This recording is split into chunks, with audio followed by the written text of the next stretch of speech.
Esse garoto, desde criança, ele sempre foi agredido e humilhado pelo seu próprio pai. E o seu pai, na verdade, era um dos maiores chefes de gangue da região. Após o garoto perder a sua calma, ele acabou deixando seu pai em estado vegetativo e foi parar em uma prisão juvenil, onde esse garoto vai passar as piores e mais insanas situações da sua vida. Salve, meus cria, beleza? Hoje eu vou trazer aqui pra vocês mais uma obra de prisão que eu sei que vocês gostam muito. E eu garanto pra vocês que a obra é muito boa. Já deixa o like aqui no início do vídeo mesmo pra dar uma ajuda pro canal e sem mais enrolação, marcha! A nossa história começa com um garoto deitado no chão cheio de sangue na cara. E pela sombra a gente consegue ver que tem um homem muito forte batendo no garoto. E é dito, a violência era um assunto diário, porque toda a minha vida eu cresci sendo espancado sem motivo nenhum, por uma pessoa que seria o meu próprio pai. E pra mim a violência era uma coisa normal, assim como a respiração, algo realmente tão natural. A cena então muda pro garoto um pouquinho mais velho, ele tava com um alvo no meio da sua cara e ele tava pedindo desesperado pra pararem. Porém, uma pessoa com um elástico e uma moeda estava pronto pra atacar na cara dele. O garoto então fala assim, você só não pode me bater normalmente? Não tem necessidade de você fazer isso comigo, cara. O homem então fala assim, ué, você não quer isso? Eu achei que você precisava de dinheiro, não é? E o nome desse cara loiro era Kim Sung-Ho, e ele foi condenado a 2 anos de prisão por assalto sexual. E o Kim Sung fala assim, você já fez qualquer tipo de coisa que poderia ganhar dinheiro até agora. Removendo neve por 300 won, aquecendo nossos sapatos por 100 won, e por 200 won você foi um cão por um dia. E agora você sendo um grande alvo humano, você ganhará 500 wons, você sabia? O protagonista então um pouco assustado, ele fala, bom, eu então farei isso. E eles estavam numa prisão juvenil, basicamente uma fundação casa. E lá era uma instalação que acomodava criminosos juvenis com menos de 19 anos. Em outras palavras, era um lugar onde todos os adolescentes atrozes da Coreia do Sul estavam reunidos. E esse lugar era onde a violência e crimes aconteciam diariamente. O Kim Sung-Ho então fala assim, bom, seria melhor você apertar bem os seus olhos para eles não saírem voando, sabia? E vai ser muito engraçado se isso daqui acabar ficando alojado na sua testa. Porém, de repente o elástico acaba cedendo e a moeda vai pro lado, batendo assim na porta do banheiro e caindo na privada deles. O maluco então fica muito estressado e fala assim, mano, que merda do caramba, vocês têm mais uma borracha aí? E o outro fala assim, bom, as faixas de borracha são muito raras por aqui, você sabe, né? O homem então fala assim, bom, você teve sorte dessa vez, hein, Cha Jo-yong. O nosso protagonista então fica muito feliz com isso, porém, de repente ele acaba se levantando e indo correndo em direção à privada. E os caras falam assim, mano, não é possível que esse maluco realmente vai fazer isso, vai pegar a moeda da privada. E o Kim Sung fala assim, bom, deixa esse moleque pra lá, já que seria muito fácil deixar ele sair assim tão facilmente. O homem então fala assim, ô garoto, se você quiser realmente essa moeda, você vai ter que pegar ela com a sua boca. Um belo de um desgraçado, né? O prota então acaba ficando olhando aquela moeda lá no meio da privada e os caras ficam rindo dele. E um dos presos fala assim,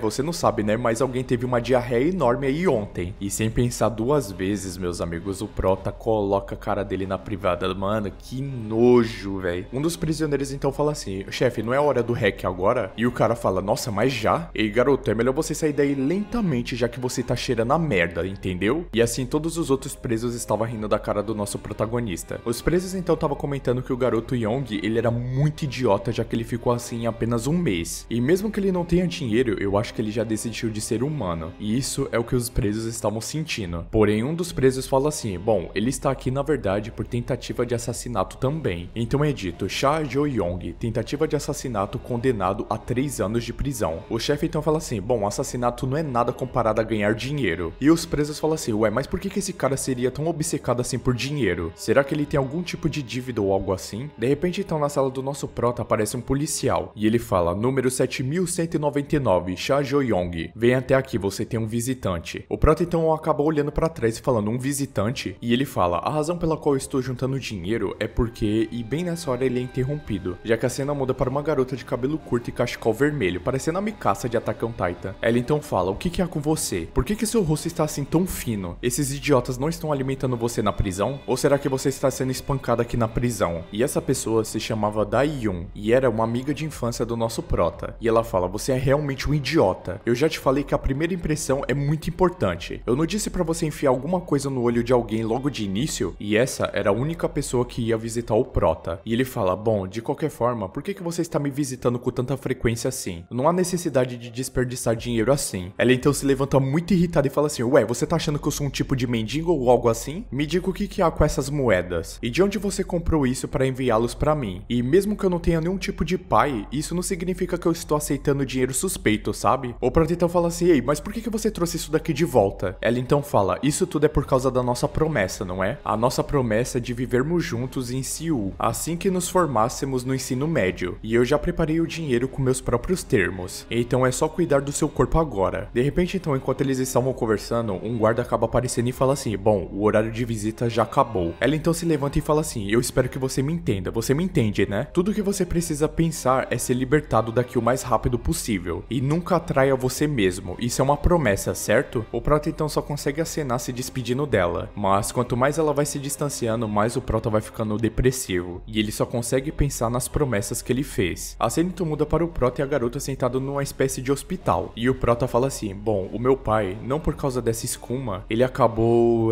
bem, deixa pra lá. A garota então toda machucada e suja, ela fala: o quê? O que você tá dizendo? Desculpa? Você só pode estar brincando com a minha cara. E ela dá um tapão assim do lado do rosto do nosso Prota. E ela fala: você não está em um momento para se preocupar comigo. O seu pai, ele está em estado de coma depois de ser atingido pelo vaso de flores que você balançou. E se ele nunca acordar nesse ritmo, a polícia não vai deixar você ir tão facilmente assim. O Prota então todo machucado fala assim: bom, está tudo bem. Considerando os abusos domésticos que eu recebi até agora, a punição não será muito severa. A cena então acaba mudando para o tribunal. E o juiz fala: Cha Ju-yong, esse tribunal condena você a 3 anos de prisão. O que acaba deixando muito espantado o nosso protagonista. E o protagonista ele fica indignado com o que ele estava escutando, já que ele estava sendo preso pelo pecado de revidar só uma vez. E quando ele foi sujeito à violência com o pai dele a vida inteira, por que ninguém fez nada? A cena então muda para o nosso protagonista já sendo preso. E a garota fala assim: certifique-se de não perder suas refeições. E me diga por favor se alguém incomodar você lá dentro, entendeu? E isso daqui que a gente tá fazendo é uma promessa, né? O protagonista então apenas acaba virando seu rosto e indo pra sua cela. E é dito: mesmo que alguém nessa prisão acabar causando problemas, a sentença seria extensa. Porém, se um dos prisioneiros se comportar, a sua sentença pode ser reduzida. O protagonista então estava sentado no chão pensando que ele iria passar ali 3 anos da sua vida. Olhando uma foto sua e da sua amiga, ele fala: bom, vamos aguardar então os 3 anos. Porém, aquele cara loiro chega assim e fala assim: nossa, garota linda, hein? É sua namorada? E o protagonista fala: não, é apenas uma amiga minha. E o cara fala assim: ah, amor unilateral, né? Entendi. E você, me entrega essa foto aí agora. O protagonista fala assim: o quê? A minha foto? Não, eu não vou entregar minha foto. E o cara fala assim: ah, olha isso, então o jovem está tentando reagir, né? O homem então já se prepara para atacar o protagonista, falando que ele tem que corrigir ele imediatamente. Porém, na hora que o cara ia começar a espancar nosso protagonista, acaba aparecendo um guarda. E o guarda fala: dormitório 36, você tem um novo interno. E o cara fala assim: ah, carne fresca, né? Assim então o guarda acaba apresentando o prisioneiro 3397. E meus amigos, o maluco não tinha cara de bons amigos não, fi. O guarda então fala assim: bom, por favor, eu estou implorando para você não começar nenhuma dificuldade e nenhum tumulto. Estaremos observando tudo que você faz por um momento. E nisso os presos falam assim: ué, esse cara, eu acho que eu conheço esse cara. Não foi ele que matou 7 delinquentes na sua escola? O nome dele é Ma Jin-yoon. E é dito então: Ma Jin-yoon, assassinato de 7 pessoas, condenado a 20 anos de prisão. E essa é a sentença mais longa no tribunal dos jovens. Nesse momento, todos que estavam ali no local ficaram em choque do maluco. E todos estavam se perguntando: caramba, ele matou realmente 7 pessoas? E o Kim Sung fala assim: ah, vocês são muito mulherzinhas, hein, seus idiotas. Quem é que se importa se ele matou 7 pessoas ou 1000 pessoas? Será que existe alguém aqui que não seja tão ruim quanto ele? Basta olhar pra essa sua cara ridícula que já dá pra saber que você é uma besta selvagem. Realmente você tem uma aparência muito adequada pra um assassino. Mas não vamos ser arrogantes aqui, então veja se você se comporte direito, né? E assim ele acaba estendendo a mão para o Ma Jin-yoon. O Ma Jin-yoon então apenas fica observando aquela mão e vira as costas pra ele. E o Kim fica revoltado e fala assim: bom, eu achei que ia ser tudo com calma, mas parece que esse desgraçado realmente é um idiota. Ele então se prepara para dar um socão nas costas do Jin-yoon. Porém, em alta velocidade ele acaba se esquivando do golpe do Kim, o que acaba deixando todos do local ali muito surpresos com isso. O Kim fica se perguntando: ué, como que esse desgraçado conseguiu se esquivar do meu golpe? E ele ainda estava de costas para mim. O Jin-yoon então se prepara para dar um socão na cara do Kim. E o nosso protagonista fala assim: bom, ele é diferente. Uma pessoa que matou 7 pessoas. Ele realmente é só diferente. Porém, de repente, quando a mão do Jin-yoon estava quase chegando na cara do Kim, o Kim simplesmente conseguiu revidar muito mais rápido, acertando um soco em cheio na cara dele. O que faz o cara cuspir até sangue pela boca. Mano, o maluco realmente é sinistro, hein? O Kim então começa a dar várias bicudas nele, falando: ô seu desgraçado de merda, se ponha no seu lugar e reconheça quem é o chefe dessa merda. A cena então muda e o Kim tava batendo na cabeça dele, falando assim: ô, vai buscar água para todos nós. Só que mesmo depois de tudo que aconteceu com ele, ele continuava se recusando a ser subordinado das pessoas. E assim, todos os presos da cela continuavam espancando ele. O Prota então fica pensando: mano, como que ele conseguiu aprender aprender a fazer tudo de errado aqui. E até mesmo um porco sendo enviado ao açougueiro, com certeza não seria tão mudo desse jeito. E pelo visto sou eu que vai ter uma vida muito difícil aqui por causa de um peixe inútil. A noite então chega e todos já estavam dormindo. E mostra que o Jin estava com a cara toda estourada de porrada. O nosso prota então acaba chamando ele. O prota então fala: por acaso você é um idiota? É tão difícil assim agradar um pouco o chefe? Mesmo que seja uma merda, esse é o chefe e o rei do presídio. Na verdade, desse dormitório. Então é natural a gente apenas calar a boca e fazer o que ele disse. E é melhor você nem se irritar tanto assim quando você não pode nem lutar. E apenas faça o que ele diz começando por amanhã. Porém, o Jin acaba respondendo o nosso prota. E ele fala assim: você, garoto, você realmente sempre viveu de uma forma submissa dessa? E após falar isso, ele apenas vira pro lado e vai dormir. O protagonista então fica pensando: ué, o que ele tá falando? Mesmo depois disso, ele que me deu um conselho? Será que eu realmente estou vivendo a minha vida inteira de forma submissa? Mas eu tenho que continuar fazendo isso, pelo menos até eu sair desse lugar. A cena então muda pra amiga do nosso prota. E ela fala: bom, realmente está muito frio. E o Jo Young realmente parece que ele perdeu muito peso. Será que eu devo embalar alguma comida pra ele? Considerando a sua atitude, ele não pode falar sobre isso. Mas ele provavelmente está passando por um momento muito difícil lá dentro. Então ele pelo menos deve comer bem. E uma marmita para ele nessa situação não é nada. Mas ele vai ficar realmente tocado com essa minha atitude, certo? A garota então, que estava muito feliz, começa a atravessar a rua. Porém, de repente, meus amigos, o nosso Truck Khan é implacável. E quando o caminhão já estava quase chegando perto dela, a cena muda para o nosso prota. E ele estava dormindo bem pleno lá na sua cama. Porém, quando a cena volta para a garota, ela estava completamente ensanguentada e toda a marmita dela estava jogada na rua. Assim então a cena acaba voltando para o presídio, onde um cara estava falando assim: bom, minhas condolências pra você. O protagonista então pergunta o que ele estava fazendo. E o guarda responde: bem, garoto, houve um acidente de carro no cruzamento na frente da prisão. Então o que eu estou dizendo na verdade é que a sua amiga veio a falecer. E com essas palavras, a mente do nosso prota simplesmente é destruída. E meus amigos, ele tava com tanto ódio, mas tanto ódio que dava pra ver na cara dele. O Kim então acaba chegando chamando o nosso prota de idiota. E ele falou: seu desgraçado, você não limpou o banheiro hoje? Será que você está ficando completamente louco pelo que aconteceu com você? O Kim então acaba se surpreendendo com a atitude do nosso prota, perguntando: não me diga que você está olhando a foto da sua crush logo de manhã. Um dos presidiários então fala assim: bom, houve um acidente hoje cedo de carro aqui na frente da prisão. E parece que o acidente foi com essa garota da foto aí. O Kim fala: ah, não é possível. Sério que você tá falando isso? Então quer dizer que a garota que se acidentou era sua namoradinha, né? Aquela que sempre tava vindo te visitar aqui, né? Mas por que você estava mentindo então, seu pobre idiota? O que você vai fazer agora que a sua namorada está morta? O Kim então acaba tirando a fotografia da mão do nosso prota e fala assim: bom, ela era até que bonitinha, não é? Que desperdício, não é, garoto? Ei, algum de vocês aí quer essa foto aqui? Vamos então começar com as ofertas de 500 ons. E esse preço aqui tá barato até demais. Nesse então nosso prota começou a se lembrar das palavras do Jin pra ele, perguntando se ele realmente sempre viveu de forma submissa desse jeito. O prota então pensa: bom, essa é uma edição limitada de mim agora. O prota então se levanta e simplesmente dá um socão na cara do Kim, derrubando ele com muita ignorância no chão, o que acabou assustando todos os prisioneiros que estavam ali naquele local. E meus amigos, quando mostra a cara do Kim, tava completamente amassada no chão, o que acabou surpreendendo até o Jin. Então temos um flashback do Jin e do prota. O prota então fala assim: bom, eu vou te contar uma coisa. O meu pai, ele era o braço direito de um chefe de gangue de sucesso. E desde que eu era muito jovem, eu fui espancado diariamente por aquele desgraçado. Mas o que eu posso fazer, né? E mesmo que eu fosse espancado todos os dias, eu tinha que morar com ele, já que ele era meu pai. Mas acabou acontecendo uma situação. Houve apenas uma vez, uma única vez, que eu não aguentei mais aquilo, que foi a vez quando meu pai tentou ameaçar a minha amiga. Então voltamos para o presente. O rosto do Kim estava completamente ensanguentado. Todos então acabam partindo para cima do nosso prota. E o prota fala: bom, pelo menos ao ser espancado até a morte pela escória do meu pai, eu aprendi isso apropriadamente. O prota então começa a descer todo mundo na porrada, derrotando um por um. E o Kim fica impressionado como que aquele desgraçado sabia lutar tão bem assim. A cena então muda e todos já estavam como destruídos no chão, todos já sem consciência e todos ensanguentados. Então vemos o Kim de joelhos para o prota pedindo desculpas, pelo amor de Deus, para ele não matar ele, dizendo que daria todo o dinheiro dele. E ele fala: você não queria dinheiro? Eu posso te dar isso. O quanto você precisa, é só me falar. O prota então fala: dinheiro? Dinheiro realmente é muito bom, mas agora eu não preciso mais dessa merda. E assim ele começa a espancar muito o Kim, dando vários socos na cara dele. O prota então fala: porque a razão de eu fazer tudo isso, me humilhar pra vocês, e pela razão de eu ter me segurado até esse momento, nada disso existe mais. A cena então muda e temos o nosso protagonista todo espancado no chão. E é dito: siga os meus passos e se torne um gangster de verdade. Foi isso que o meu pai me disse. Várias e várias vezes vezes enquanto ele me espancava todos os dias. E esse ciclo de agressão diária aconteceu quando eu era muito jovem ainda, e eu nem sequer conseguia olhar nos olhos do meu próprio pai. Mas tinha uma coisa que eu sempre pensava: eu tenho que me tornar o mais forte de todos. E até os dias de hoje eu tenho essa tatuagem esculpida no meu corpo, e era a única direção que a minha raiva poderia ir, já que estava indo em direção aos olhos do dragão. Então mostra o protagonista correndo em direção ao seu pai muito irritado, e o seu pai falando: bom, eu gosto desses seus olhos. Então a cena corta e voltamos finalmente para o presente, onde alguns guardas acabam entrando na cela e eles ficam horrorizados com o que eles estavam vendo, se perguntando o que o prota tinha feito naquele lugar. E quando a cena muda para o nosso prota, todos estavam ensanguentados no chão. E o guarda fala assim: Jo Young, não acredito que você conseguiu fazer isso, não me diga que realmente foi você que fez isso. E o prota, já com o olhar totalmente mudado, fala: sim, fui eu que fiz isso. A cena então muda para o nosso prota sentado em uma cela parecendo bem menor do que o normal, e ele estava sentado apenas observando aquela fotografia, que já estava totalmente manchada de sangue. O prota então acaba se lembrando da sua amiga falando se o pai dele tinha enlouquecido, já que tipo de pai que bate na criança no primeiro dia do ensino médio dela, e isso já era demais até mesmo para o maior lunático de todos, já que ele deveria estar ali para dar os parabéns para ele agora. O prota fala: não, relaxa, não é a primeira vez que isso acontece comigo. E a garota pergunta irritada: ué, você tá bem? Como assim não é a primeira vez que acontece isso? E ela fala que não dá pra continuar assim e que ela teria que falar seriamente com o pai dele sobre isso, já que ele tinha prometido pra ela isso. O prota então acaba segurando no braço dela, falando que era pra ela nunca ir na casa dele, e se ela fizesse isso, ela estaria quebrando a sua própria promessa, e ela teria que parar de chamar ele de meu amigo. A garota então acaba ficando um pouco sentimental, falando que ela realmente não entende essas coisas porque ela nunca teve uma casa. E o prota fala: não, relaxa, eu não quis dizer isso. A garota então fala: Seul, depois da graduação alta da escola, eu estou pensando em me mudar para Seul, e eu na verdade já estou farta de viver nesse maldito orfanato, e esse bairro pequeno acaba me sufocando muito, então eu estou pensando em ir para Seul me formar em uma universidade decente, conseguir um emprego em uma empresa grande, dirigir um carro estrangeiro e carregar bolsas de luxos e morar em um apartamento com vista para o rio Han. O prota então pergunta: ué, você sempre foi materialista desse jeito? O protagonista então começa a pensar que se ela for realmente pra lá, ele vai ficar pra sempre sozinho nessa vida, mas a garota responde: bom, na verdade eu gostaria que você viesse comigo também, e isso seria uma coisa muito incrível pra mim. Ela então acaba pegando a mão do nosso prota e fala assim: você realmente vai comigo? Eles então acabam juntando seus dedinhos e fala: bom, isso é uma promessa. E ela fala: se você não cumprir a sua promessa, terá que me chamar de Nona pelo resto da sua vida. E o prota fala que ele não concordava com isso não. De repente então um homem estranho acaba aparecendo falando que aquilo era um casal muito lindo, e ele pergunta se ele poderia tirar uma foto do casal. E quando o prota ia falar que eles não eram um casal, a garota acaba falando que sim, ele pode tirar a foto. Aquele homem então acaba tirando a foto que o protagonista sempre está olhando. De volta pro protagonista, ele acaba dando um soco na cela que deixa a marca da sua mão na parede. O protagonista então começa a se culpar muito, falando que tudo isso é culpa dele, já que se ele não tivesse feito aquilo tudo com seu pai e tivesse ido pra esse lugar, talvez a Dayun ainda estaria viva, já que ela não precisaria ir visitar ele nesse lugar imundo. O prota então começa a dar vários e vários socos na parede, falando que tudo isso realmente é culpa dele. E assim então o prota começa a chorar, se desculpando, olhando para sua foto. Um dos guardas então aparece falando assim: garoto, eu realmente sinto muito pela sua infeliz situação, mas eu também não posso esquecer de tudo que você aprontou e fez dentro da cela, mas você nem mesmo tocou na sua comida de ontem, então tenta se acalmar um pouco primeiro e pelo menos comer um pouco. Garoto, realmente a vida tem que continuar, você não pode ficar nesse estado pra sempre. O protagonista então acaba caindo de joelhos, chorando muito, pedindo desculpas, já que ele era um fracassado completo. A cena então muda para o refeitório e parecia tudo normal, os presos comendo. Então vemos o Ma-Yun comendo, e os presos estavam falando assim: ei, vocês realmente escutaram os rumores que estavam falando por aí? E o outro fala: ué, que boatos que você tá falando? Bem, falaram que o nome do cara era Cha Jo-Young, e ele tava batendo em todos no seu quarto e foi enviado para uma sala de punição. O outro preso então pergunta: ué, mas por que esse garoto faria isso? E o outro fala: bom, aparentemente o líder da sala acabou zombando da morte da sua namorada, já que essa garota havia morrido num acidente de carro recentemente, e assim ele acabou perdendo uma luta. E meus amigos, os presos estavam achando isso muito incrível, já que pra eles essa situação inteira era muito revigorante, e o Ma-Jun estava apenas escutando todos esses boatos que estavam circulando pela penitenciária. De repente então, um homem que estava do lado do Ma-Jun acaba se levantando, e um dos presos estava falando: isso significa que é um novo líder agora. Bem nessa hora, esse homem que tinha levantado do lado do Ma-Jun acaba pegando a cabeça do cara e esmagando ela no prato de comida. O cara então fala: do que vocês estão falando sem mim? Vocês realmente parecem estar se divertindo muito, não é? Então se vocês não se incomodarem, deixe-me entrar no assunto também. E o nome desse cara era Park Jong-chan, e ele foi preso por assalto especial, que eu realmente não sei muito bem o que significa. O cara então fala: vocês realmente estão dizendo que esse cara se tornou líder ao se rebelar? E vocês ainda estão dizendo que isso é realmente refrescante? Então Então me respondam o porquê. Será que vocês estão querendo realmente me deixar também? Nisso, todos os presos que estavam na mesa começam a ficar em choque com as palavras do cara. E nisso, todos eles acabam respondendo que eles nunca abandonariam ele. E isso definitivamente jamais vai acontecer. Nisso, Jong-chan pergunta pro cara que ele acabou de esfregar a cara na comida. E ele fala, e você, já está bem? O homem então fala chorando, Mo, desculpe Jong-chan, eu realmente não deveria ter falado aquilo. O homem então fala assim, bom, então o nome do bastardo é Cha Jong-yong, né? A cena então muda para uma semana depois. E um dos guardas estava falando pro nosso prota assim, bom, o líder que você bateu ainda está no hospital até agora. Caralho, que socão foi esse do prota, mano? É o One Punch Man? Deixou o maluco em coma, mano. O guarda então fala, vamos deixar você sair em uma semana considerando a sua situação atual. Então é melhor você não causar mais dificuldades para nós. O protagonista então acabou voltando para sua cela. Porém, a expressão do nosso protagonista mudou da água pro vinho. O cara tá simplesmente com a cara de marrento absurdo. O Majin pensa assim, bom, ele derrubou o líder da sala agora. Então a galera daqui não vai receber ele muito bem hoje. Mas o que eu posso fazer para ajudar esse garoto? De repente um dos presos acaba se levantando chamando a atenção do nosso prota. Porém, para nossa surpresa, ele pergunta se o prota estava bem, já que ele estava passando por um momento muito difícil. Todos os presos então acabam cercando o nosso prota perguntando se estava tudo bem com ele. E se foi difícil passar pela punição naquela sala pequena. Um até pede pro nosso protagonista relaxar e descansar um pouco. Tinha gente até se oferecendo para massagear os ombros do nosso prota e até pegar água para ele. Realmente a vida mudou da água pro vinho, né? Tá vendo? Violência resolve tudo, família. Não, relaxa, eu tô brincando, hein? O Majin então tava escrevendo no seu caderno que recentemente ele chegou e percebeu uma coisa. Na escola, seus pais, poder, aparência e notas são fatores muito importantes. Mas aqui nessa situação do centro de detenção juvenil, a força é tudo. A cena então acaba mudando para o pátio da detenção. E o prota acaba chamando o Majin. O prota então fala, por que você fez isso?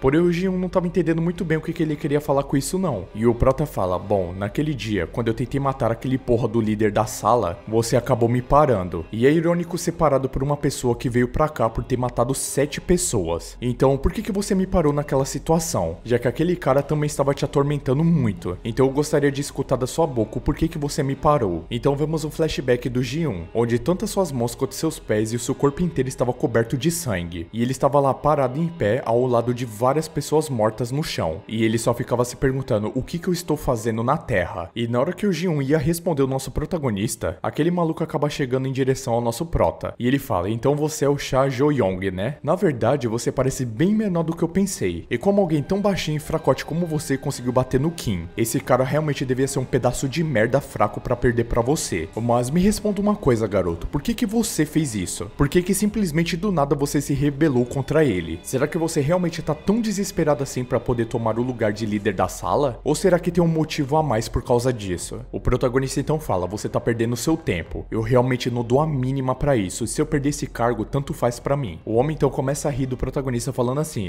garoto, você realmente tem um jeito merda de falar com os outros, não é? E você sabe o que eu odeio na maioria das pessoas? São pessoas arrogantes como você que não sabem aonde vocês pertencem. Então deixa eu ensinar você, garoto, como se faz. O cara então dá um socão no estômago do nosso protagonista. E depois pega a cabeça do nosso protagonista e já tava pronto pra dar um socão na cara dele. E ele fala, o que acontece com o cão que ousa morder o seu dono? E na hora que ele ia acertar o soco do nosso prota, aparece um guarda do lado das grades. O cara então para, bom, parece que esse guarda me pegou em cheio. O homem então fala que aquilo tudo era apenas uma brincadeira, que não passava de uma brincadeira entre amigos. E é dito assim, garoto, você sabe o que tá acontecendo? Como líder da sala, você pode lutar o quanto você quiser, sobre o contexto de manutenção da ordem do local. E essa é uma das regras desse centro de detenção juvenil. Então agora eu acharia melhor você lutar. Porém o cara começa a espancar muito o nosso protagonista e ele simplesmente não revida. O que deixa o Jin muito impressionado do porquê que o garoto não tava revidando. O Jong-chan então acaba jogando o nosso prota contra as grades da cadeia. O homem então fala, você é tão fracote que nem consegue revidar um golpe em mim. E bater em você não é nada divertido. E assim que ele arregaça as mangas da camisa, dá pra ver uma tatuagem no seu braço. E quando o nosso protagonista acaba olhando com muita atenção para o braço desse cara, ele percebe que era um dragão. E assim, na hora, o nosso protagonista se lembra de quanto ele era espancado pelo seu próprio pai. E a única coisa que ele conseguiu olhar era no peito do seu pai aquele dragão estampado. Que por sinal até parece o Kaido de One Piece transformado, velho. O Jong-chan então fala assim, bom, ao julgar pelo seu tom rude de falar, parece que você realmente não tem medo de nada, não é? E não me diga que você fez tudo isso por causa daquele acidente inútil. Aquele acidente de merda com um caminhão. Porém, nessa hora, meus amigos, que ele fala do acidente, o nosso prota simplesmente vira uma bicuda na cara do maluco. O prota então acaba jogando ele no chão com muita força e pegando o braço dele e torcendo pra trás. O cara então fica perguntando como que esse bastardo conseguiu fazer fazer isso com ele. O Prota então muito sério fala assim, repete isso que você disse. E o cara só conseguia se perguntar que diabos é esse bastardo. O Prota então começa a dar vários chutes na cabeça dele e o cara fica gritando desesperado pra deixar ele ir embora. Porém o Prota fala que ele está morto dessa vez. Bem nessa hora então o nosso Prota acaba segurando o braço do cara com muita força. Justo o braço que tinha aquela tatuagem. O cara então se pergunta o que ele ia fazer com o seu braço. De repente então o nosso Prota sem nenhuma piedade acaba quebrando brutalmente o braço daquele cara. O protagonista então fala, desde que eu era muito jovem, a única direção em que minha raiva era perdida e poderia ir era em direção aos olhos desse maldito dragão. A cena então muda para duas senhorinhas e elas estavam falando assim, ei, eu ouvi dizer que o pai daquele garoto é um gangster. E a outra fala assim, bom, parece que aquela criança está intimidando alguém e ele será uma má influência para esse barro. E o protagonista apenas fala assim, bom, fique calmo, foi nisso que eu sempre fui melhor. Quando o protagonista estava chegando perto da porta da sua casa, ele começa a escutar vários gritos de uma voz diferente da sua casa. Assim então o protagonista corre em direção à porta e abre ela o mais rápido possível. Quando ele abre a porta, o seu pai estava lá numa pose bem intimidadora e estava tudo bagunçado na casa. E ainda mais tinha uma garota deitada no chão. O pai do protagonista então fala assim, bom filho, você chegou bem na hora. Essa garota aí é sua amiga? E a garota que estava no chão era da Yun. O pai do garoto então fala assim, bom, ela acabou entrando na casa de outra pessoa e fazendo observações ousadas. Ela disse que se eu tocar em você mais uma vez, eu iria se ver com ela. O homem então fala assim, e depois dessas palavras ousadas, eu tive que repreender ela um pouco. E nisso o Prota tava tentando se manter o mais calmo possível, controlando muito a sua raiva, já que a sua melhor qualidade era o quanto ele conseguia ficar calmo em situações assim. O pai do Prota então fala assim, bom, diga para essa garotinha que se ela repetir isso mais uma vez, eu vou ter que mandá-la de volta para casa, onde na verdade estão a mãe e o pai dessa garota. E meus amigos, na hora que o cara fala isso, o Prota simplesmente não consegue controlar sua raiva e parte pra cima com tudo do pai dele. E meus amigos, o Prota não bateu nele não, o Prota massacrou o pai dele em uma arte muito forte. E depois daquele dia que ele não conseguiu ficar calmo, o pai dele acabou entrando em estado vegetativo. A cena então muda pro pai dele já deitado lá em estado vegetativo. E o homem fala, bom, ele tem poucas chances de acordar novamente. A menos, claro, né, que um milagre aconteça. E o Prota apenas conseguiu olhar para a tatuagem do peito do seu pai, que era aquele dragão. O Prota então suspira e fala, bom, tudo bem, parece que finalmente teve um fim. A cena então volta para o presente lá no presídio, onde todos os detentos estavam observando o que o Prota tinha feito. E todos eles estavam falando que o nosso Prota era realmente maluco. Ele mal tinha saído daquela cela e já queria voltar pra lá de novo, já que ele continuava cometendo alguns tipos de delitos ali dentro. O Prota então estava olhando o corpo destroçado do maluco enquanto ele olhava a tatuagem dele. Assim então os guardas falam, o tempo de exercício acabou. Prisioneiros, por favor, voltem para os seus quartos. E nisso, da janela lá do alto, tinha uma pessoa observando todos os presos. E o cara fala, bom, não está um pouco barulhento demais lá fora? E é dito, talvez seja porque esse é o lugar onde muitas crianças com muita energia se reúnem. Um cara então fala assim, a propósito, eu estou feliz que você pareça saudável. Ouvi dizer que você acabou de sair do hospital, certo? E se você tiver qualquer inconveniência, sinta-se à vontade para me avisar. E eu tentarei fazer o melhor por você. E o nome do cara era Kaion Chang-so, e ele era o diretor da prisão juvenil. O homem então fala, bom, por falar nisso, quem que você está aqui para conhecer? Assim então o homem acaba dando um sorriso. A cena então muda para a cela do nosso Prota, onde todos eles estavam de joelhos. E todos eles estavam um pouco nervosos ao estar na presença do nosso Prota. E nisso o Jun estava escrevendo no seu diário que aquele foi um mês absurdo. E ele fala, bom, eu acho que eu vou ficar junto nesse quarto com um cara realmente muito absurdo. De repente então o guarda acaba chamando o nosso protagonista, pedindo para ele chegar até a porta, já que ele tinha um visitante. O que acabou surpreendendo muito o nosso Prota, já que só quem visitava ele era sua amiga. E no corredor o Prota estava se perguntando, quem que será essa pessoa que quer me visitar? A minha mãe já se foi quando eu era muito jovem. E todos os meus parentes estão me impulsionando. Então quem será que é essa pessoa? Eles então chegam até o escritório do diretor da prisão. E o Prota se pergunta por que ele estava ali. O homem então fala, bom, faz muito tempo em que a gente não se vê. O Prota então acaba olhando para aquele homem que estava no meio das sombras e só consegue lembrar do seu pai, da sua figura imponente e macabra. O homem então fala, foi realmente ver você fazendo tudo isso ao vivo, meu bom e velho filho. E o nome do pai do nosso Prota era Cha Gang-yong. Nisso, nosso Prota não conseguia acreditar que o desgraçado do pai dele ainda estava vivo. Mas é aquele velho ditado, vaso ruim não quebra. O homem do lado do nosso Prota começa a debochar do Prota, falando,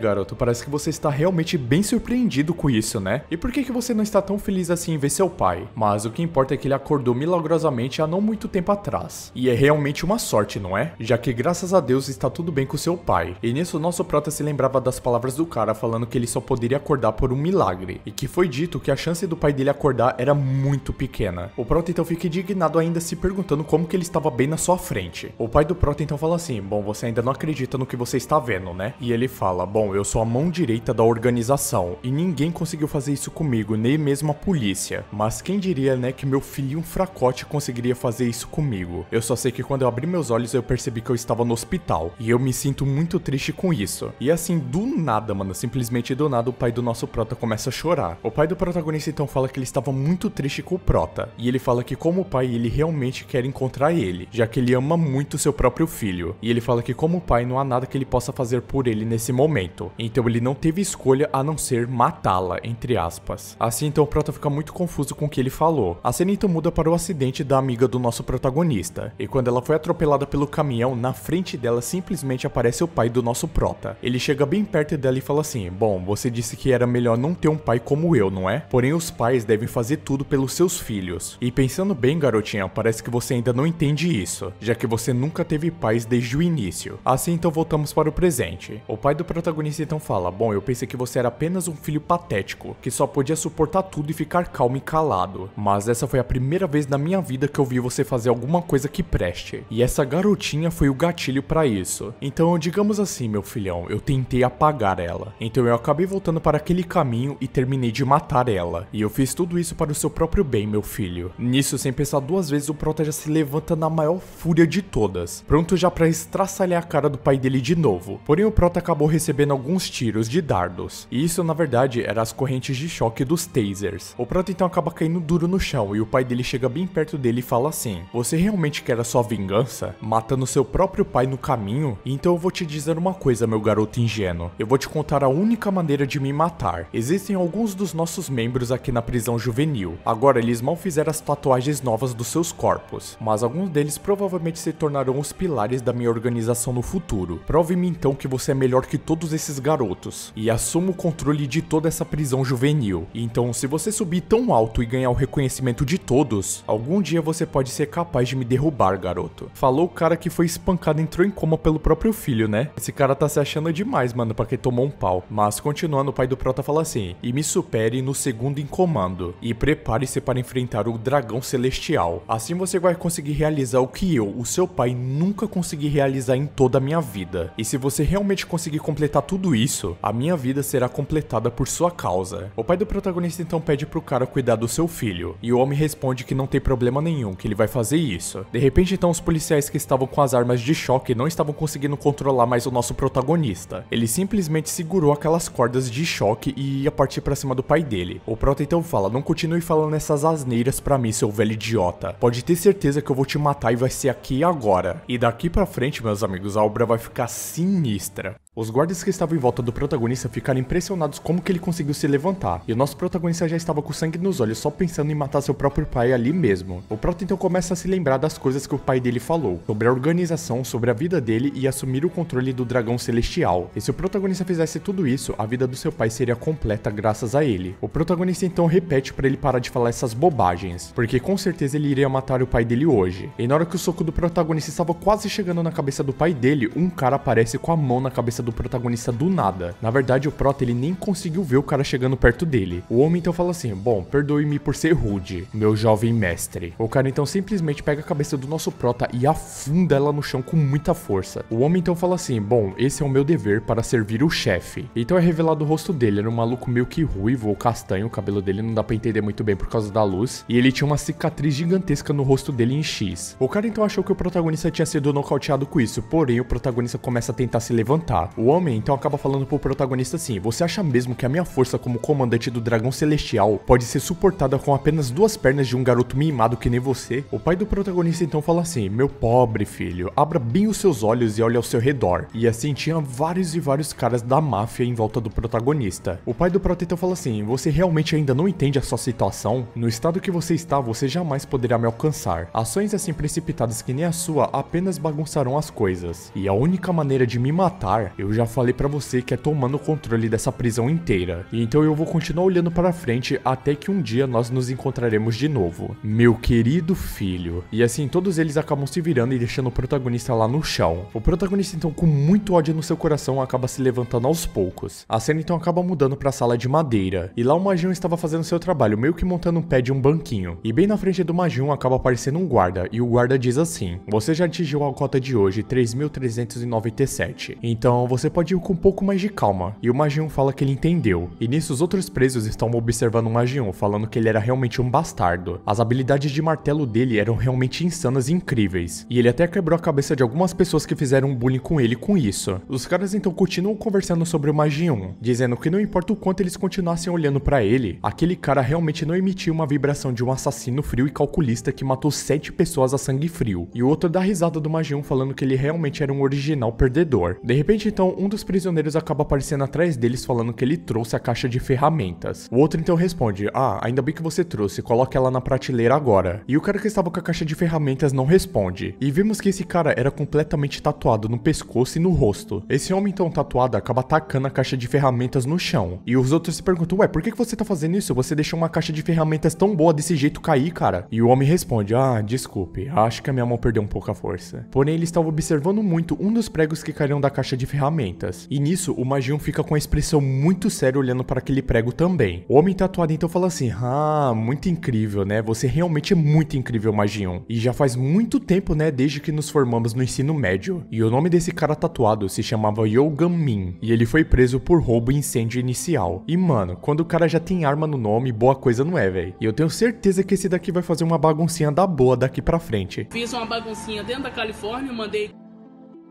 O Ganmin então fala assim: bom, eu vi nas notícias, então realmente nos encontramos de novo, né, meu velho amigo? Mas será que você se lembra de quem eu sou? O Magium então fala assim: bom, não tem como eu esquecer de você, né, Yon Ganmin. O Ganmin então fala assim: bom, tem uma coisa que eu sempre quis te perguntar, cara. Aquela coisa lá nas notícias falando que você matou 7 pessoas. Pra mim essa notícia tá muito estranha e muito mal contada, mas eu vou te perguntar mesmo assim: você realmente fez isso? Porque eu sinceramente não posso acreditar que você fez isso. Só de imaginar que aquele Magium lá da escola fez isso, cara, isso daqui não dá pra acreditar não. E o Magium parecia que tava com muita raiva do que ele estava falando. O Magium então pergunta: bom, o que você quer dizer com isso? E ele: não, nada, não significa nada de especial, já que você sempre foi um aluno bem exemplar desde a sua infância. Eu achei meio suspeito isso que aconteceu com você. De repente então o guarda acaba interrompendo a conversa dos dois e manda ele voltar pra cela dele. E o Ganmin fala assim: bom, claro, eu já tô voltando pra cela, não precisa ficar preocupado. Ei, Magium, eu te vejo depois, hein, cara. E foi muito bom te encontrar novamente. Assim que o Ganmin vai embora, o Magium fica observando aquele pedaço de madeira que ele estava apertando com muita força. E ele vê que essa mão estava toda ensanguentada, já que tinha um prego cravado nele, bem onde ele estava segurando. A cena então acaba mudando para a cela do protagonista. E o nosso protagonista estava sentado no chão, não falando absolutamente nada, só pensando em tudo que aconteceu com ele hoje. Lembrando de novo das palavras do pai dele, falando que a única maneira de matar ele é tomar o controle dessa prisão. E essa era a única maneira de matar aquele homem. E depois de refletir muito, o nosso protagonista percebe que realmente essa era a única maneira de matar aquele homem que ele chama de pai. E ele fica se perguntando: tá, eu já sei o que eu tenho que fazer, mas por onde eu devo começar? O nosso protagonista então começa a observar a atitude de todos que estavam naquele local. E os caras só estavam reclamando que eles estavam com tanta fome que eles poderiam até morrer do nada, já que no cardápio só tinha verduras naquela merda. Um dos presos até comenta assim: bom, a gente devia denunciar isso por uma violação dos direitos humanos, não é? E o outro dá risada e fala assim: mano, esquece tudo isso, cara. Mas na verdade eu só desejo uma fatia de pizza, cara. Nossa, eu morreria muito feliz. O outro então fala: você esqueceu que você tá numa prisão? Isso pra mim é um desejo idiota. E ao escutar a palavra desejo, nosso protagonista começa a refletir sobre aquilo. De repente então o guarda se aproxima e os presos começam a ficar quietos, já que o guarda estava muito perto. E os olhos do nosso prota, ao mesmo tempo que estavam muito vazios, estava cheio de ódio. O nosso protagonista então acaba se levantando e fala assim: ei, senhor policial. E o policial fala assim: o que foi? Algum problema? E nisso os presos estavam se perguntando: ué, por que você tá falando com o guarda assim do nada? O protagonista então fala assim: bom, tem um problema muito específico. Será que você poderia me entregar uma pizza? Nisso nem o guarda e nem os presos conseguiram acreditar no que o protagonista estava falando. Nisso o policial fala: número 7199. Será que você esqueceu que você está dentro de uma prisão? Então é melhor você baixar sua bola e sair agora da minha frente. Porém, meus amigos, não parece que as coisas foi por esse lado não, já que simplesmente a cena corta e todos os presos estavam muito felizes dentro da cela. E o porquê? É porque eles estavam comendo 2 pizzas gigantescas. Os presos estavam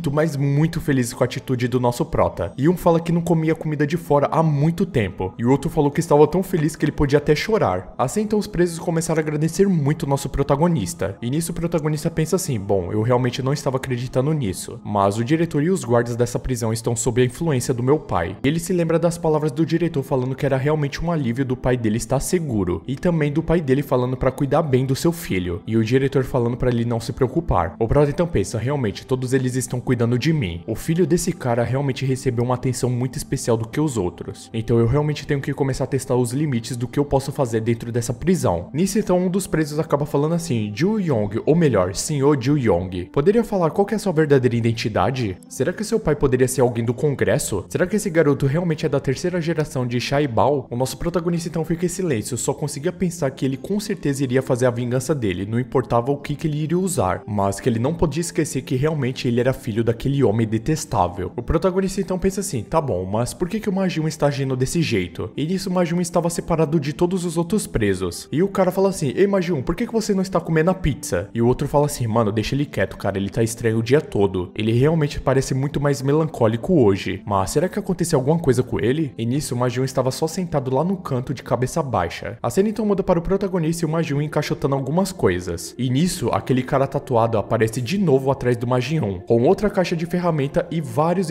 pregos em cima. E ele fala assim, opa, eu acho que a minha mão escorregou de novo, cara. E assim, aquele monte de pregos acaba caindo sobre o Ma-jun, que acaba ficando horrorizado e até abaixa suas mãos, ficando incrédulo olhando pro chão. E o cara fala assim, nossa, desculpa Ma-jun, foi mal, é que realmente as minhas mãos estão muito oleosas ultimamente. De repente então o Ma-jun acaba olhando com muito, mas muito ódio na direção do Gamin. Ele então pergunta, o que diabos você está tentando fazer comigo? O que é isso, Yong Gamin? Isso é muito diferente do que você disse pra mim. Alguns presos então acabam cercando o Ma-jun. E eles falam, olha, então ele está olhando pra você, não é, garoto? Então quer dizer que um assassino de nível superior é meu subordinado? Ah, eu estava muito ansioso pra ver isso. Então quer dizer que era tudo mentira, que ele era um opressor famoso lá na vizinhança, né? O Gamin então começa a rir muito e fala assim, ah, droga, era apenas uma mentira, né? Já que o nosso querido Ma-jun, desde a sua infância, com certeza se lembra das nossas bonitas memórias. E você lembra, Ma-jun, de como você cuidou bem de mim? Ou será que você já esqueceu de tudo isso? Vejamos, isso vai fazer você se lembrar dos velhos tempos. Assim então o Gamin acaba pegando a cabeça do Ma-jun e taca ela quase em direção a um prego. E quando a cabeça dele estava chegando bem pertinho do prego, temos um flashback, onde o Ma-jun estava implorando pro Gamin parar. A cena então muda para o rosto do garoto e ele estava desesperado chorando. E nisso o Gamin estava torturando o garoto na escola, já que ele estava trancado dentro de uma espécie de armário. E o Ma-jun estava implorando para tirarem ele de lá. E o armário que ele estava preso estava cheio de pregos perfurando aquele armário. O Gamin então com um sorriso de psicopata fala que a brincadeira estava apenas começando agora. Ele então pega outro prego e começa a martelar aquela caixa que estava preso o garoto. E assim ele começou a fazer uma contagem regressiva. E de volta para o presente, o Gamin fala assim, então, você já se lembrou agora? E ele parou o rosto do Ma-jun bem pertinho daquele prego e o prego estava quase perfurando o olho dele. Nisso, todos os outros presos estavam debochando da cara do Ma-jun, dizendo que aquele idiota estava se tremendo de medo, parecia uma mocinha. O Gamin então acaba pegando vários pregos e fala assim, vocês realmente acreditaram que esse bastardo de merda covarde matou 7 pessoas? Esse merda aqui não teria coragem de matar nem sequer uma mosca. E na hora que o Gamin ia torturar mais ainda o Ma-jun então acaba segurando na maior ignorância o braço do Gamin. E foi tão forte que ele deixou até cair os pregos que estavam na sua mão. E assim, todos os presos que estavam ali e o Gamin ficaram impressionados com a atitude dele. E o Ma-jun fala assim, você quer realmente que eu te mostre como que eu faço para matar alguém? E bem na hora que as coisas iam ficar mais quentes, né, um guarda acaba aparecendo. O guarda então fala que já acabou o tempo de intervalo e que era para todos eles voltarem para os seus lugares. O Gamin então tira a mão dele e fala para ele não tocar nele. E os outros presos que estavam observando tudo aquilo falam que foi muito divertido assistir tudo aquilo. Porém o Gamin não estava nada satisfeito com aquela atitude dele. Ele então pensa que o Ma-jun ainda é muito idiota. A cena então muda pra cela, onde os caras estavam discutindo simplesmente quem ganharia na porrada, Jesus ou Buda. E um cara falou assim, ué, claro que é Jesus, né? E o outro fala, mano, você não sabe de nada, eu assisti Record of Ragnarok, claro que quem ganha é o Buda. E o outro fala assim, mano, Jesus nos deu torta de chocolate, cara. Como é que você fala que Buda que ganha? E o outro falou, mano, sem essa, Buda nos deu hambúrguer. É coisa melhor no mundo do que hambúrguer. Nisso então os dois caras já se levantam e tava quase saindo na porrada. E o outro falou na maior paz, rapaziada, relaxa, é uma guerra religiosa. E ele até fala assim, galera, vamos fazer algumas atividades religiosas. Porém, no outro canto da cela, o Ma-jun e o nosso protagonista estavam sentados calados. Nisso, o protagonista acaba falando obrigado para o Ma-jun. E o Ma-jun ficou sem entender o que o protagonista protagonista queria dizer que obrigado. E o protagonista falou assim, muito obrigado por você ter me parado naquela hora. Eu realmente poderia ficar aqui por mais uma década na minha vida. O Majin então fala assim, bom garoto, naquela hora você perguntou por que eu te parei. Então por que você me perguntou isso de repente? O prota então fala assim, bom, eu tenho um grande motivo para deixar esse lugar. O humano que acabou matando a minha amiga, então eu vou encontrá-lo. E essa pessoa se chama meu pai. O Majin então responde, mas você falou que seu pai estava em estado vegetativo. O prota então fala assim, bom, isso daí é uma longa história. E graças a você eu vou conseguir sair daqui rapidamente. Então muito obrigado. Nisso o Majin fala assim, mano, você tá zombando da minha cara? Como que você pode dizer isso na frente de alguém que foi condenado por 20 anos de prisão? E o protagonista fala assim, não cara, relaxa, não era isso que eu quis dizer não. O Majin então fala assim, bom, entretanto, eu realmente pagarei a minha dívida. A cena então muda para o depósito de caixas novamente. E o supervisor daquele local dá uma chave para o Majin e fala assim, mil desculpas, mas eu tenho um assunto muito importante para fazer em casa. Então eu preciso voltar para lá correndo. Por favor, Majin, limpe esse quarto e boa sorte. O Majin então acaba observando que em cima da mesa havia uma mariposa. E assim ele fica observando o martelo lembrando do Gamin. E assim temos um flashback onde era mostrado uma borboleta. E o Gamin de 11 anos fala assim, olha amigo, você está vendo isso? Você fez tudo isso pra mim, isso é ótimo. O Majin então fala assim, cara, eu não gosto de insetos porque eles são muito nojentos. Traças e borboletas estão inclusas também. E é dito que o Gamin foi o primeiro amigo do Majin. A cena então muda pra escola, onde alguns caras estavam falando que quem era esse Gamin, e dizendo que esse Gamin era muito estranho, já que ele só continuava coletando insetos parecendo um idiota nojento. Um dos adolescentes então chega perto do Gamin e fala assim, ei ô seu idiota, você tá coletando isso pra comer mais tarde? O Gamin então fica todo sem jeito tentando explicar, dizendo que não era isso. E o cara fala assim, ah certo, então você faz dele seu suplemento de proteína, né? Mas diga pra nós, você realmente vai comer isso? De repente então o Majin acaba chegando e mandando eles pararem. E ele fala, bom, eu sei que é tempo livre, mas volte para o seu lugar agora. E os caras falam assim, cara, ele é o presidente da classe, ele com certeza vai nos dar ponto de penalidade, então vamos ficar quieto. Os caras então falam assim, foi mal presidente, vamos fazer uma pausa por agora. Ele então pergunta se o Gamin estava bem, e ele fala que estava tudo bem. O Gamin então todo felizinho fala assim, certo, você se lembra que viria na minha casa hoje? E bem nessa hora os caras da sala falam assim, vamos jogar um novo videogame juntos? Presidente da classe. E nisso o Majin do presente só conseguia pensar, mano, como que o Gamin ficou desse jeito? Os caras então falam, que tal a gente jogar um futebol depois da quarta aula? Porém o Majin fala assim, bom, eu já tenho um compromisso hoje. E os caras falam, pô presidente, você não vai vir jogar com a gente? Mas tá tudo bem. E é dito, bom, estamos nos separando. Ano que vem teremos turmas diferentes. E tínhamos menos dias para sair agora. A cena então muda, e enquanto o Majin estava andando na rua, algumas pessoas estavam comentando sobre o Gamin, dizendo, ei, você viu um rumor sobre o Gamin? Eu ouvi dizer que ele tá sofrendo um bullying muito pesado na escola. E o cara responde, bom, é verdade, eu já vi ele sendo atingido uma vez antes. E o outro fala, bom, eu ouvi dizer que ele foi levado para o armazém, o que acabou deixando o Majin muito preocupado com ele. O Majin então sai correndo desesperado para o armazém, para tentar ajudar o seu amigo. Porém, quando ele chega lá e abre a porta do armazém, tinham vários caras já esperando por ele, e não haviam sinais do Gamin naquele lugar. Nisso então ele fica se perguntando onde que estava o Gamin. O Gamin então aparece atrás dele com um sorriso de psicopata e fala, opa meu velho amigo, eu estou bem aqui. E assim acaba empurrando ele pra dentro do armazém. E ele se pergunta o que ele tava fazendo. E o Gamin fala apenas, porra, cala sua boca agora. Você só precisa ficar bem quietinho dentro dessa caixa. E assim ele acaba trancando aquele armário. Nisso os outros caras falam, coletar os insetos foi realmente um sucesso. Eu disse que esse cara era um idiota. E aí Gamin, você quer se juntar à nossa facção? Mas você tem que oferecer seus insetos favoritos. Nisso o Majin estava gritando desesperado para deixar ele sair. E o porquê que o Gamin estava tão diferente assim de repente. E o Gamin fala assim, espera só um pouquinho aí meu amigo. E ele fala, se a gente pegar os insetos, vamos descascar eles imediatamente. E assim o Gamin já estava com seu martelo na sua mão. Voltamos então pro presente novamente. O Gamin então aparece falando assim, são os mesmos insetos, mas todos gostam de borboletas. Mas eu só penso que as trapos são nojentas. E elas são como eu era antes. O Gamin então acaba esmagando aquela borboleta e jogando ela fora. E ele fala, isso tudo é por sua causa. O Majin então se pergunta por que tudo isso era culpa dele. E o Gamin fala assim, mano, não se faça de bobo. Você achou mesmo que eu não notaria que você estava se fingindo de legal pra mim? Agindo como se você fosse meu grande e velho amigo, enquanto você se distanciava de mim lentamente para me trair. E eu sei que nessa sua cabeça de gente popular, eu era apenas uma mariposa nojenta. E você era uma borboleta que estava sendo gostada por todos da escola. E desde o momento que eu percebi isso, eu sinto que cada dia está ficando mais difícil ficar ao seu lado. E você sabe por que eu me tornei assim? Quem me fez ser desse jeito foi nada mais nada menos do que você mesmo. E eu sou o único que foi afetado pelas suas atitudes. Quando eu ouvi aquelas notícias que você matou 7 pessoas, digamos assim, eu acho que eu acabei perdendo a minha cabeça. Mas isso seria um karma ou algo aparecido. Nisso, o Majin fica muito irritado e fala assim, o que você quer dizer com isso? Na hora que o Majin ia falar que ele realmente é um idiota, o Gamin acaba interrompendo ele, falando assim, bom, isso não importa mais, já que a sua vida medíocre está arruinada de qualquer forma, meu grande amigo. Nisso, então, alguns caras acabam aparecendo e imobilizando o Majin, e um até tampa a boca dele pra ele não poder gritar. O Gamin então fala assim, bom, agora meu amigo, você vai ser esmagado a pó. E os caras falam assim, bom, a partir do momento que você tentou comprar o diretor Maezo, você não foi apenas um cara comum, você sim era um cara muito interessante, meu amigo Gamin. O Gamin então fala assim,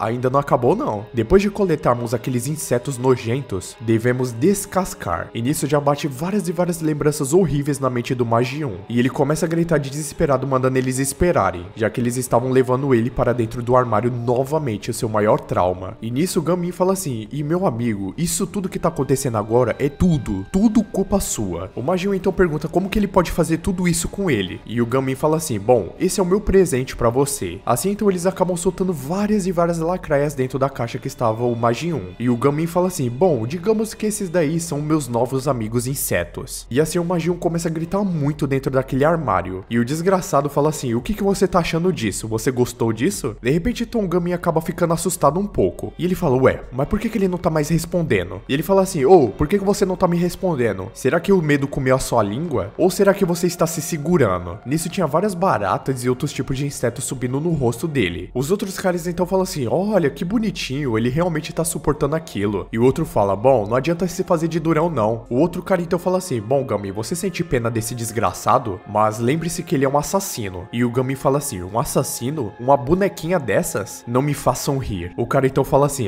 Gamin, você realmente é um desgraçado louco, cara, por isso que eu gosto de você. E o Gamin fala, ué, por que você tá falando isso? A gente ainda nem começou. De agora em diante eu vou fazer ele gritar até a sua corda vocal ser rasgada da sua garganta. De repente então, simplesmente do nada, o nosso protagonista apareceu no meio de todos eles. E o prota fala assim, bom, o que você veio fazer aqui? Nisso os caras falaram assim, caramba moleque, tu quer me matar do coração? E o outro, o que esse desgraçado metido a fodão tá fazendo aqui de repente? O protagonista então bem calmo fala assim, como que vocês vão fazer ele gritar? Seria assim? E acabou acertando o golpe em um dos caras que acabou derrubando ele em um golpe só. O outro então, sem perder tempo, já parte em direção ao nosso protagonista, falando, que porra que você tá fazendo aqui, ô seu idiota? Você quer morrer? O protagonista então fala, ou gritar desse jeito e dá um chutão na cara do maluco, afundando ele no chão. Nisso o Gamin e o outro cara que estava do lado dele ficaram impressionados com o protagonista. O protagonista então fala assim, ei Majin, eu disse que eu ia pagar minha dívida e eu vou, mas digamos que a minha dívida vai ser paga de uma forma bem mais dolorida pra esses caras aqui. Rapaziada, se vocês quiserem a parte 3 dessa obra, é só vocês deixarem muitos comentários aqui, e se bater a meta de 8.000 likes, pode ter certeza que eu vou trazer na mesma hora a parte 3 aqui pra vocês. No vídeo passado vocês bateram a meta em menos de 24 horas, mano, vocês são brabos. Então vamos tentar bater o recorde hoje nesse vídeo aqui. Se inscreva também pra ajudar o canal, até o próximo vídeo e valeu!